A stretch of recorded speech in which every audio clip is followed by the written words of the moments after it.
Bismillahirrahmanirrahim. Allahumma salli ala Sayyidina Muhammad. Allahumma salli ala Sayyidina Muhammad. Allahumma salli ala Sayyidina Muhammad. Subhanallah walhamdulillah wa la ilaha illallah. Allahu akbar. Subhanallah walhamdulillah wa la ilaha illallah. Allahu akbar. Subhanallah walhamdulillah wa la ilaha illallah. Allahu akbar. Astaghfirullah wa atubu ilaih. Astaghfirullah wa atubu ilaih. Astaghfirullah wa atubu ilaih. Bismillahirrahmanirrahim. Assalamualaikum warahmatullahi wabarakatuh.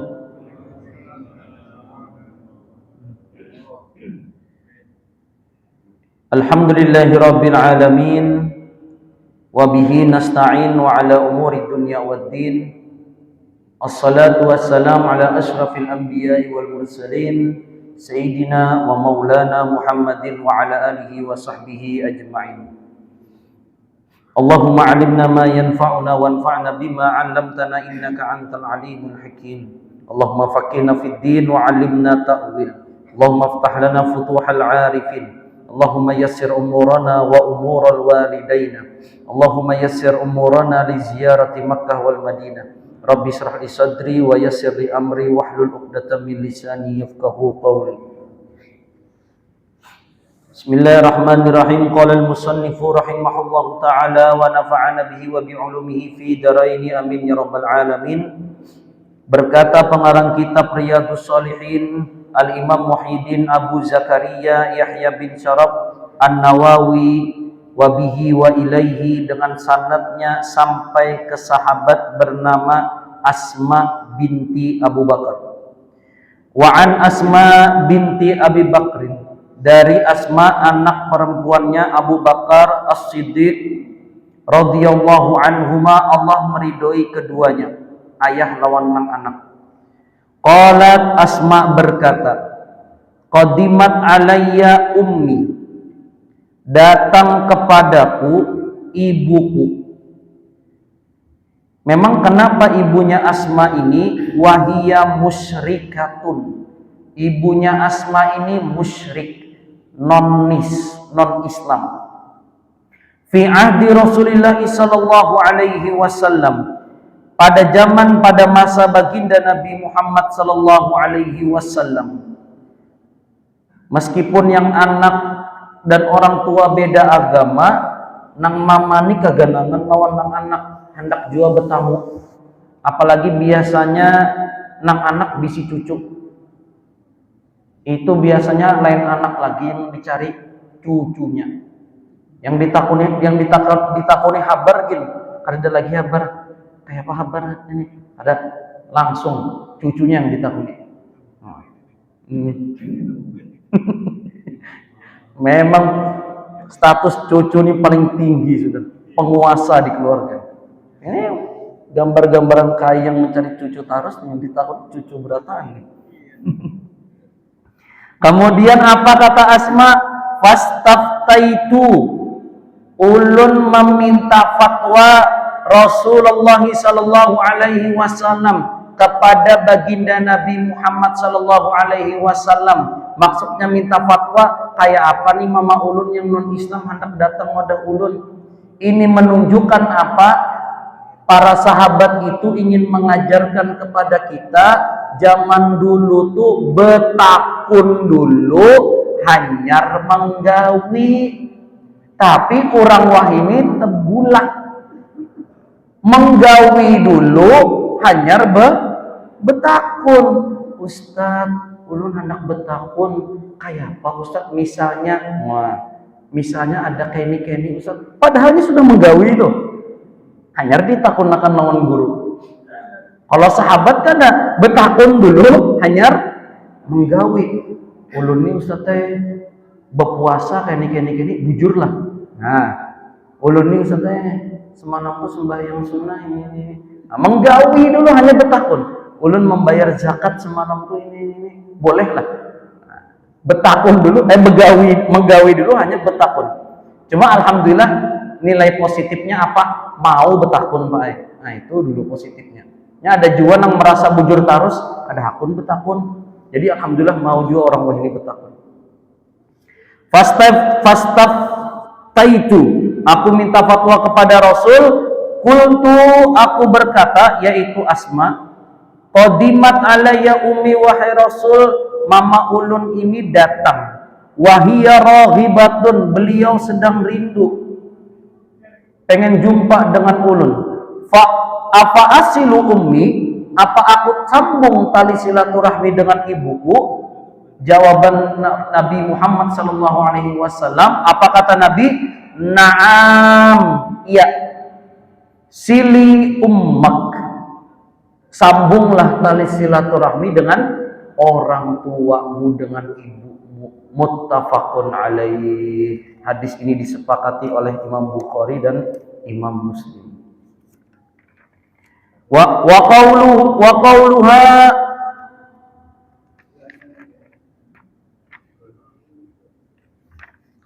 dan dijelaskan oleh Imam Nawawi, raghibatun ay tami'atun indi tas'aluni syai'a. Ada riwayat yang lain dikatakan bahwasannya ibunya Asma ini pengen meminta sesuatu kepadaku, apakah aku beri? Baginda Nabi bersabda, uktiha, beri. Sebetulnya tidak perlu riwayat yang selanjutnya ini. Riwayat pertama sudah mencukupi. Kenapa? Karena orang tua ketika datang pasti nang anak menyuguhi banyu kah, wadai kah, atau lumpia kah, risol kah, pasti. Jadi kan lagi ditakuni. Jadi kata Nabi, sambung silaturahmi, itu sudah mencakup semuanya. Apa poin yang kita dapat, bapak-bapak dan ibu-ibu? Ternyata Islam ini bukan agama yang keras, bukan agama yang melarang berkawan, menyambung tali silaturahmi meskipun bukan Islam. Orang tua mau dia Islam, beda agama, tetap bakti anak itu harus kepada orang tua. Ustadz, ibu saya Kristen, Ustadz, bapak saya Kristen, tidak jadi masalah. Tetap berbakti itu kepada orang tua, bukan gara-gara agama orang tua. Nah, jadi mau orang tuanya beda agama tetap berbakti. Ustadz, ulun teman kawan ulun di kantor ada yang non Islam, tidak jadi masalah. Kawannya yang Kristen tetap ada hak-hak di situ. Jadi agama Islam mengajarkan berbakti kepada kedua orang tua, tidak pandang status, tidak pandang harta benda, tidak pandang agama. Dan ingat, berbakti kepada orang tua ini sumbernya adalah agama, bukan status sosial. Bukan gara-gara orang tua baik, anak baik, atau sebaliknya, tapi berbakti ini karena perintah baginda Nabi Muhammad SAW. Dijelaskan oleh Imam Nawawi, kila dikatakan, kanat ummaha, ibunya Asma ini, ada pendapat yang mengatakan ummaha minan nasab, yaitu ibu kandung dari jalur nasab. Wakila ada juga pendapat yang mengatakan bahwasannya itu ibu dari rodoah. Ibu rodoah itu maksudnya ibu yang menyusui. Apa bahasanya tuh? Ibu yang menyusui anak. Pian bisi bini. Bini pian itu rupanya ada tetangga nang anaknya nih jingkar menangis kehausan. Rupanya nang mamanya nih begawi. Akhirnya yang anak itu, yang bayi tadi itu, nang menjaga abahnya aja, menyusu lawan bini pian. Menyusu 5 kali kenyang. Nah ini dengan catatan 5 kali kenyang, maka anak itu menjadi anak sepersusuan. Nah itu namanya. Pian bisi anak tidak boleh menikah dengan anak saudara sepersusuannya tadi. Itu namanya dalam istilah bahasa Arab radha'ah.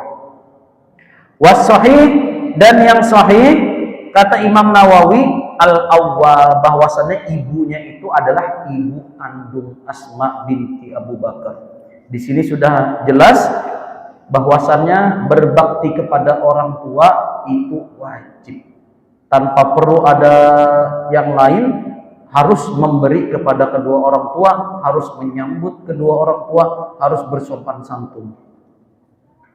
Kemudian hadis yang ke-15, wa'an Zainab, dari Zainab Saqafiyah imra'ati Abdullah bin Mas'ud, dari Zainab As-Saqafiyah imra'ati Abdullah, istrinya Abdullah bin Mas'ud radhiyallahu anhu wa anha, Allah meridhoi keduanya dan juga meridhoi Zainab. Qalat qala Rasulullah sallallahu alaihi wasallam, Zainab berkata baginda Nabi Muhammad sallallahu alaihi wasallam, apa kata Nabi kepada Zainab? Tasaddaqna, mohon maaf, nunnya pendek. Tasaddaqna itu penguat. Bersedekahlah engkau ya ma'syaran nisa, wahai perempuan-perempuan. Atau kita terjemahkan ibu-ibu yang di belakang bersedekah. Itu nasihat Nabi khusus Zainab dan semua muslimat.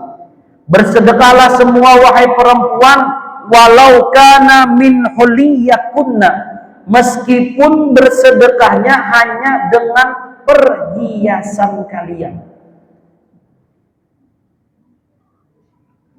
Mulai nggak nyambung nih, Pak. Bersedekahlah kalian kata Nabi meskipun dengan perhiasan kalian. Berpikir ibu-ibu, perhiasan ini kan larang. Kata-kata walaupun ini kan, misalnya lah minum Pak Ustadz, minum kopinya Pak Ustadz, walaupun yang diminum banyu putih kata Papa, yang penting minum. Biasanya kata-kata walaupun ini lebih kecil. Tapi ini bersedekahlah kata Nabi meskipun dengan perhiasan. Nah, ini yang perlu dijelaskan oleh ustadznya. Zaman dulu Pak, Nabi itu menyuruh bersedekah itu dengan mata uangnya. Mata uang zaman Nabi itu beratnya itu 4,25 gram. 4 gram, 25 emas. Dan mata uang zaman Nabi itu dari emas. Berarti kalau bersedekah sekeping itu sama dengan bersedekah berapa Pak? Misalnya saja emas sekarang 1 juta. Kadang emas wah ini berapa? 2 juta lebih. Lawan ulun 2 juta aja gitu, cukup. Ayo bertawar aja gitu, lawan ulun 2 juta. Emas 2 juta, berarti orang pada zaman Nabi itu bersedekah 1 keping itu sama dengan bersedekah 2 juta kali 4 gram 25. Berapa tuh Pak? 9 juta. Sekali bersedekah 9 juta. Nah, sekali bersedekah 9 juta. Kenapa disebutkan perhiasan? Karena perhiasan itu, perhiasan pada zaman dulu lebih murah dari mata uang zaman Nabi. Perhiasan paling segram, setengah gram. Tapi kalau diterapkan wadah kita nih, mata uang paling gana wadah kita berapa Pak? 100.000. 100.000 ini mau dijadikan emas banyak. 2 juta, bejejer 100.000 tuh Pak. Asa sayang pulang bersedekah, mengumpulkan duitnya ngalih, disuruh bersedekah. Makanya ulun doakan semoga pian berataan sugih Pak. Amin ya rabbal alamin. Ngomongnya doa sugihnya ancap semangat. Sugih pemurah, nah itu ujur jurusan ini sugih pemurahnya, ada sugih tapi gak ada pemurah. Sama-sama pem juga Pak. Nang sekong pemurah, nang sekong pemalar. Nah ada juga.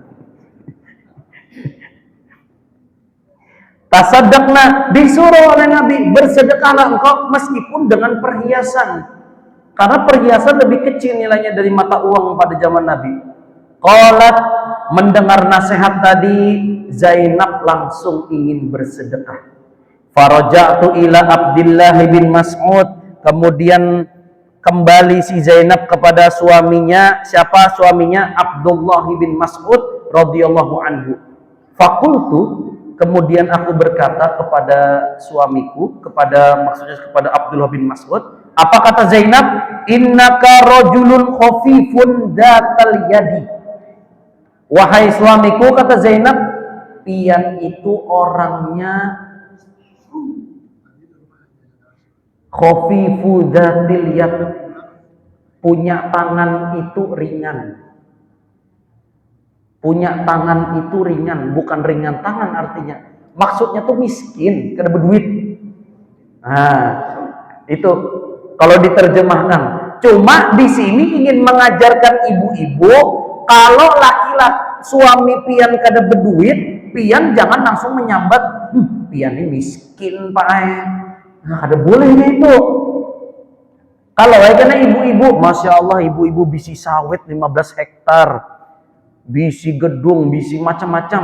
Nang laki kada bisi gawian, maksudnya tersugih nang bini nih. Tetap lawan nang laki itu kada boleh menyambat, oh aku jua nang membiayai ini, aku jua yang berduit. Jangan tersinggung hati laki bu. Nah ini si Zainab, meskipun suaminya Abdullah bin Mas'ud termasuk orang yang hartanya sedikit, beliau tidak mengatakan kepada suaminya, pian ini miskin pak, kada. Kenapa? Karena sejatinya seorang suami itu egonya tinggi dan pengen dihormati. Pengen dihormati laki itu. Lu yakin aja. Seorang suami itu pengen dihormati. Seandainya nanti pian ternyata tersugih nang bini, usaha terbanyak nang bini, tetap menghormati kepada suami. Nang suami juga harus tahu diri. Nah, itu penting. Jadi sama-sama seimbang. Jangan sudah kada begawi, minta duit nang bini, duit tuh habis, sagan nang kada baik, sagan menjudi. Nah ini luput pulang ngarannya. Allahumma shalli ala Sayyidina Muhammad. Wa inna Rasulullah sallallahu alaihi wasallam, dan sungguh baginda Nabi Muhammad sallallahu alaihi wasallam, qad amarona, sungguh telah menyuruh kami, bisadaqati, untuk bersedekah, fa'atihi. Apa yang dilakukan Zainab bu? Zainab bersedekah bukan kepada orang lain, tapi bersedekah lawan nang laki. Kenapa tersugih Zainab daripada nang laki ini? Jadi bersedekah ke laki fa'as'aluhu fa in kana dzalika yajzi'u anni wa illa sarraftuha illa ghairukum. Kemudian seandainya itu dibalas dariku, faqala Abdullah, kemudian Abdullah berkata, balitihi anti, dan akan tetapi datangkan itu, tanya dulu kepada baginda Nabi Muhammad sallallahu alaihi wasallam. Sebelum kau bersedekah kepadaku, tanya dulu kepada Nabi. Bagus kada bersedekah lawan nang laki nih. Kemudian apa? Fangtolaktu, aku pergi ke rumah Nabi.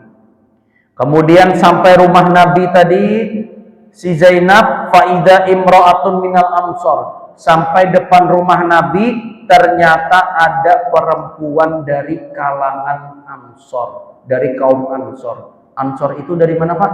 Madinah. Zainab hendak datang, rupanya ada yang mengantri sudah, perempuan. Bibabi Rasulullah sallallahu alaihi wasallam, di depan pintu Nabi Muhammad sallallahu alaihi wasallam, hajati hajatuha, ternyata hajat uluni sama lawan hajat perempuan ini. Sama-sama hendak betakun. Kira-kira bersedekah lawan keluarga, lawan laki seorang ini boleh kada? Wa kana Rasulullah sallallahu alaihi wasallam, baginda Nabi Muhammad sallallahu alaihi wasallam, ternyata beliau orang yang mahabah. Mahabah itu penuh dengan wibawa. Maksudnya wibawa itu apa? Nang binian tadi kada wani langsung masuk ke rumah Nabi, menunggu di lawang, di pintu. Wah ini ada orang Pak, saking kenalnya lawan orang tuh, kawan seorang, langsung aja dibuka lawang tuh. Kada bekatukan lagi, bekatuk tapi dibukanya langsung. Nah ini kada boleh. apalagi ke rumah guru. Nah, apalagi ke rumah guru, kalau ada bekatok lagi, aku sudah jual WhatsApp ya, bukanya langsung. Ya Allah, sebenarnya guru lagi betapih nih, langsung tapih lagi. Jangan. Ternyata Rasulullah juga seperti itu, berwibawa. Orang yang mau ada hajat dengan Nabi, ngantri dulu, stop di pintu. Bukan mau dihormati, memang seperti itu adabnya. Sekali lagi apa Pak? Adab. Nah ingatlah pian lawan adab Pak. Ingat ceramah Ustadz Hamid hari Sabtu. Ingat jangan tentang adab. Nah ini adab. Salah satunya kalau ada pertanyaan ke Nabi, itu adab, antri dulu di pintu. Sama orang hendak burut gini, wah ini antri juga, mengambil antrian lah, hendak mengambil tabungan di bank, antri juga, itu namanya adab. Itu namanya adab. Fakharaja alaina Bilal, ternyata sampai depan pintu Nabi itu baru keluar Bilal sebagai penjaga. Fakulna, kami berkata lahu kepada Bilal, ikti Rasulullah. Bilal, datangi pang Rasulullah. Fa'akhbirhu, kemudian infokan kepada Rasulullah, anna imra'ataini, ada dua orang perempuan, bil babi, di pintu Rasul, tas'alanika, hendak betakun. Takunakan pertanyaan kami lawan Nabi. Pertanyaannya apa? Atujazi'u, apakah berpahala, apakah ada balasan sedekah, sedekah, anhuma, untuk keduanya, ala azwajihima, kalau seorang istri memberikan sedekah kepada suami itu berpahala lah.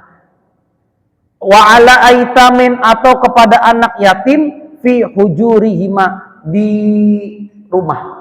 Di rumah tuh ada keluarga yatim atau bersedekah kepada suami, apakah ada balasan sedekah, ada pahala sedekah di situ. Kemudian apa kata Asma? Wala tukhbiruhu mimman nahnu. Tapi bila lain, jangan dipadahi kami yang betakun. Apa ngarannya? Samar-samar aja ngarannya, anonim. Sambat aja hamba Allah. Nah, supaya kada supan. Sambat aja lo Nabi hamba Allah betakun tuh. Jangan disambat kami yang ngaran kami yang hendak betakun. Rupanya supan juga pinanya Pak. Kemudian pada qala Bilal, menerima laporan itu Bilal langsung masuk ke rumah baginda Nabi Muhammad SAW, karena Bilal yang jaga. Fasa'alahu, kemudian Bilal tanya kepada Nabi. Faqala Rasulullah SAW, tadi amanahnya apa Pak? Jangan diberitahu siapa yang betakun. Ternyata kata Nabi, man huma, siapa yang dua orang nih? Ngarannya Bilal ini ditakuni. Pak saya menjawab, niat memandahkan itu ada karena ditanya Rasul. Kemudian kata Bilal, imro'atun minal ansor, yang bertanya itu perempuan dari Ansor, wa Zainab, dan juga Zainab. Faqala Rasulullah SAW, baginda Nabi Muhammad SAW bersabda, ayu zayani bihiyah, Zainab yang mana? Zainab ini banyak di zaman Nabi. Zainab yang mana? Ternyata imro'atu Abdillah, istrinya Abdullah bin Mas'ud. Faqala Rasulullah SAW, ini fatwa dari Nabi. Apa kata Nabi?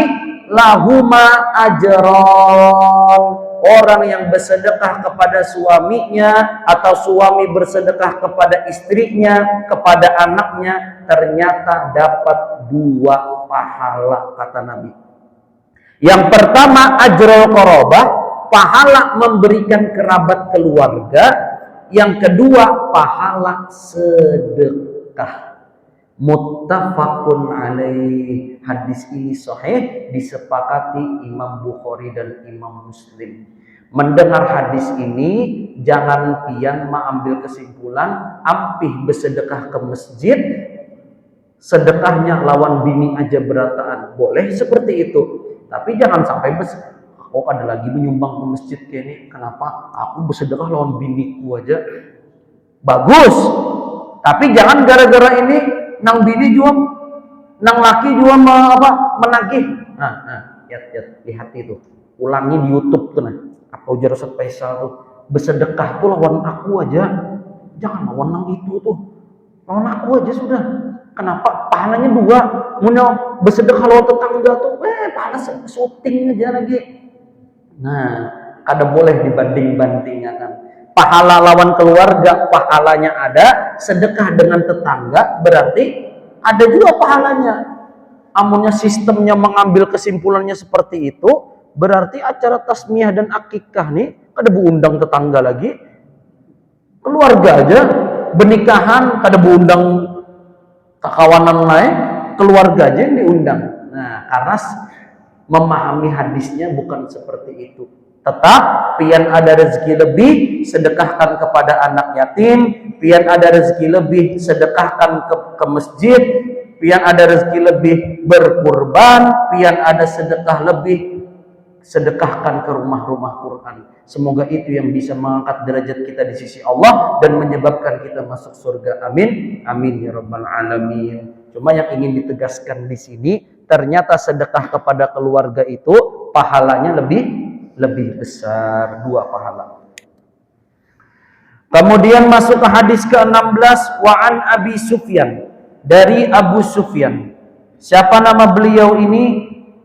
Abu Sufyan ini Sakhr bin Harbin radhiyallahu anhu, Allah meridhoinya. Fi hadisihi tawil, hadisnya panjang. Fi qissati Herakla, dalam kisah Raja Herakles. Siapa Raja Herakles ini? Gubernur Romawi. Dulunya di mana? Sekarang di mana? Romawi ini Suria, atau ibu kotanya kalau ulun kada salah Damaskus. Nah, itu. Dulu ada namanya Raja Herakles. Mungkin diganti namanya jadi dongeng Hercules. Mungkin ini ulun belum tahu pasti juga. Cuma dulu sudah ada raja ini. Anna Herakla, gubernur Herakla ini, qala li Abi Sufyan, berkata kepada Abu Sufyan. Abu Sufyan ini ternyata pedagang, Pak, dan beliau jujur. Pada saat ditanya raja ini, beliau belum Islam. Tapi karena kejujuran beliau, ditanya, "Famada ya'murukum bih?" Aku mendengar di Mekah itu ada seorang nabi, rasul. Kira-kira aku nih hendak tahu apa gerang yang didakwahkannya nih. Apa yang diperintahkan dalam Islam itu, di agama Islam tuh. Coba sebutkan, wahai Abu Sufyan.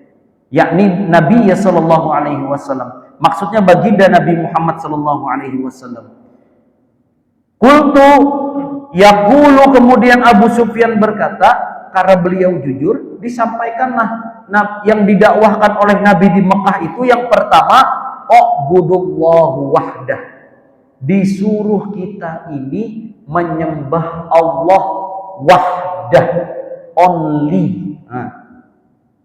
Hanya Allah, kada pakai yang lain. Sembah itu cuma Allah, minta cuma kepada Allah, jangan ke lain.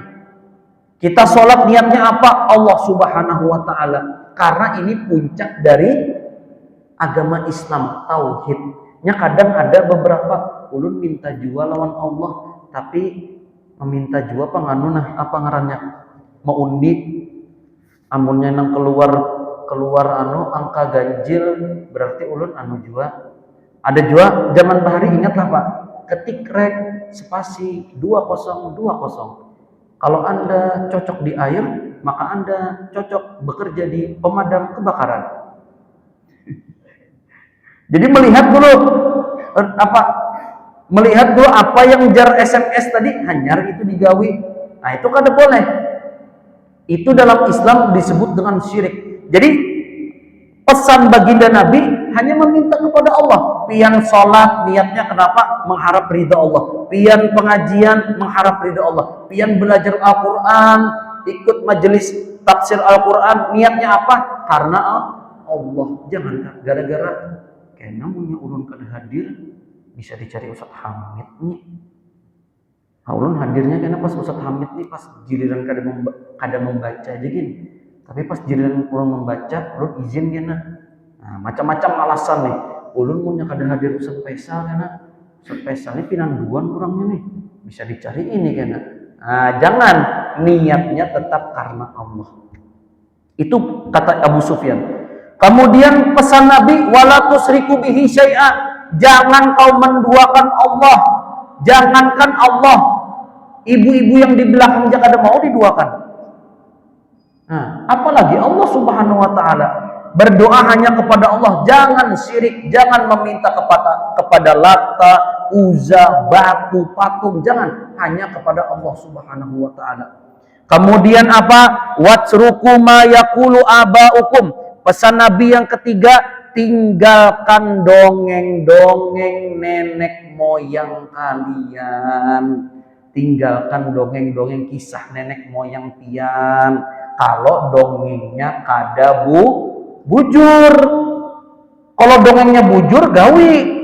Contoh dongeng yang bujur apa Pak? Pesan nenek moyang kita yang bujur, jangan duduk di lawang, karena disipak mintuh aja. Bujur lah. Pamali duduk di apa? Apalagi Pak Ulun banyak yang kedingat pesan-pesan bahari itu. Jangan menyapu apa? Malam-malam aja. Bujur pulang, jangan menyapu malam-malam. Kenapa? Ratiknya kada kelihatan. Tapi belampu sate wah ini. Yang bujur silahkan gawi, tapi yang kada bujur kada boleh digawi lagi. Contoh orang bahari mau nebisi anak di apa iwa? Di gurita. Bujur ngarannya gurita Pak. Wah, gurita diikat di parut.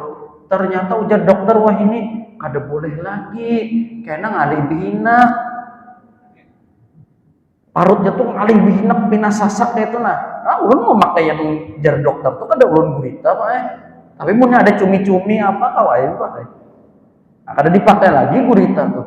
Nah, jadi tinggalkan dongeng-dongeng nenek moyang kalian kalau itu salah dan menyelisihi agama. Kemudian apa pesan Nabi yang keempat? Ya'muruna bis shalah. Kita diperintahkan untuk sholat. Anak-anak kita perintahkan sholat, orang tua kita perintahkan sholat. Sholat nomor 2 Pak. Sholat nomor 2, yang pertama syahadat. Nah itu. Sholat, saking ulun sedih benar, saking sholat itu saking sekarang itu jar pemuda-pemuda tuh kada tapi banyak yang sholat. Ketika ada kawannya yang sembahyang itu disambat apa Pak? Alim. Mereka sembahyang kah? Masya Allah. Padahal ini sembahyang itu karena kewajiban.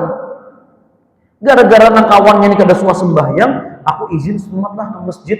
Masya Allah, wali ini. Bukan wali, ini hendak sholat, wajib. Nah, jadi perintahkan keluarga kita ini untuk sholat. Kemudian wasidqi dan juga jujur, wal afaf, cukup dengan apa yang Allah beri, wasilah dan sambung tali silaturahmi. Poinnya ada di terakhir ini, yaitu menyambung tali silaturahmi. Sedikit ulun tambahkan, ada penjelasan 2 minggu yang lalu belum selesai. Ulun ada menyambat kenapa sedekah itu yang paling bagus itu bukan paling bagus, yang kadang dinilai lebih afdol itu malah orang miskin yang bersedekah. Yang paling mudah untuk bersedekah itu, yang pahalanya termasuk besar, malah orang miskin yang bersedekah. Kenapa? Salah satunya ulun jawab, karena orang miskin itu kalau bersedekah atau berhutang duit dramatis. Maksudnya dramatis itu apa? Kalau sesama orang sugih minjam duit, itu biasanya buat apa Pak? Modal. Aku minjam duit Bang 15 juta, sagan modal. Tapi punya orang miskin minjam duit, itu dramatis Pak. Nyawa. Apa contohnya? Aku minjam duit Bang, biniku operasi. Aku minjam duit Bang, sagan apa? Anakku masuk rumah sakit. Nah, jadi memang orang miskin itu kalau bersedekah atau meminjam duit itu kadang pahalanya lebih besar daripada orang kaya. Memang orang kaya ini mudah untuk bersedekah. Tapi ternyata ada di luar sana itu yang miskin itu saling berhutang itu untuk apa? Untuk nyawa. Ada yang berhutang duit sagan apa? Nukar baras. Padahal orang yang kada makan ini lapar bisa menyebabkan kematian. Yang ingin ulun sampaikan dari ini semua apa? Maksudnya yang ingin ulun sampaikan, orang kaya ada keutamaannya, orang miskin juga ada keutamaannya masing-masing. Jadi keduanya ini sama-sama ada dalilnya, sama-sama bujur. Kita ini jangan sampai pendapat ulun ini bujur, jangan sampai menyalahkan pendapat orang lain. Ini ulun pesankan kepada pian. Pian kalau ngaji lawan ulun, pian ambil pendapat di pengajian ini bermanfaat dan itu betul, tapi jangan memaksa pendapat orang lain. Contoh yang ulun paling sedih itu waktu Idul Fitri itu, Pak. Maunya Idul Fitri itu melihat apa? Hilal. Hilal ini abut, no. Siapa yang abut? Yang pakai metode ru'yah lawan metode hisab. Padahal masing-masing ini ada dalilnya dari Quran, ada ilmunya. Tapi seakan-akan yang ru'yah tuh, itu yang berhisab tuh, kada mendengar hadis Nabi kah yuk? Kada melihat hadis Nabi kah? Kan sumu li ru'yatihi, berpuasalah kalau melihat hilal. Ini kada melihat kayaknya hadis ini. Seakan-akan menyalahkan yang hisab. Yang hisab jangan sampai menyalahkan yang melihat hilal. Keduanya sama-sama betul. Tugas kita yang sebagai orang awam nih tinggal milih. Pian milih yang melihat hilal kah? Atau yang melihat, atau pakai yang metode hisab. Nah itu tinggal milih.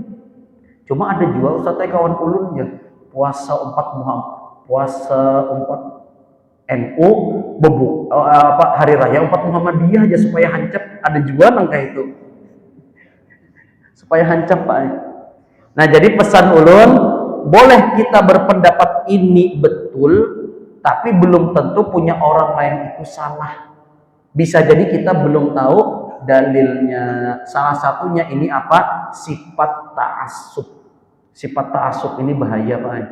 Ta'assub itu apa? Terlalu berpegang kuat dengan guru. Nah, ulun pokoknya pendapat Ustadz Faisal ini yang paling bujur. Belum tentu juga, Pak. Bisa jadi guru lain itu lebih betul. Sama-sama betul, jadi jangan sampai sama-sama menyalahkan, jangan sampai. Semoga dengan ilmu yang kita punya ini mengantarkan kita ke dalam surganya Allah Subhanahu wa taala. Amin. Amin ya rabbal alamin. Kiranya ini yang bisa ulun sampaikan. Alhamdulillah hari ini 2 hadis telah kita pelajari, yaitu bersedekah kepada keluarga pahalanya 2, pahala kepada kerabat dan juga pahala sedekah. Kemudian pesan baginda Nabi di ujung hadis tadi, yaitu menyambung tali silaturahmi. Mudah-mudahan silaturahmi kita semua kepada keluarga kita dijaga oleh Allah Subhanahu wa taala. Semoga Allah menjadikan majelis kita ini majelis yang penuh dengan keberkahan dan juga rahmat. Semoga Allah memberkahi kehidupan kita, memberikan rahmat kepada kita semua dan keluarga kita semua. Semoga Allah mengampuni dosa-dosa kita semua dan dosa kedua orang tua kita serta dosa-dosa anak cucu kita. Semoga Allah memudahkan kita semua dalam urusan kita sehari-hari, dan semoga Allah memudahkan kita supaya bisa berziarah ke Mekah dan Madinah. Amin. Amin ya rabbal alamin. Subhanakallahumma wa bihamdika asyhadu an la ilaha illa anta astaghfiruka wa atubu ilaih. Ulun banyak-banyak minta halal, minta ridha, minta maaf, minta ampun. Wabillahi taufiq wal hidayah. Wassalamualaikum warahmatullahi wabarakatuh.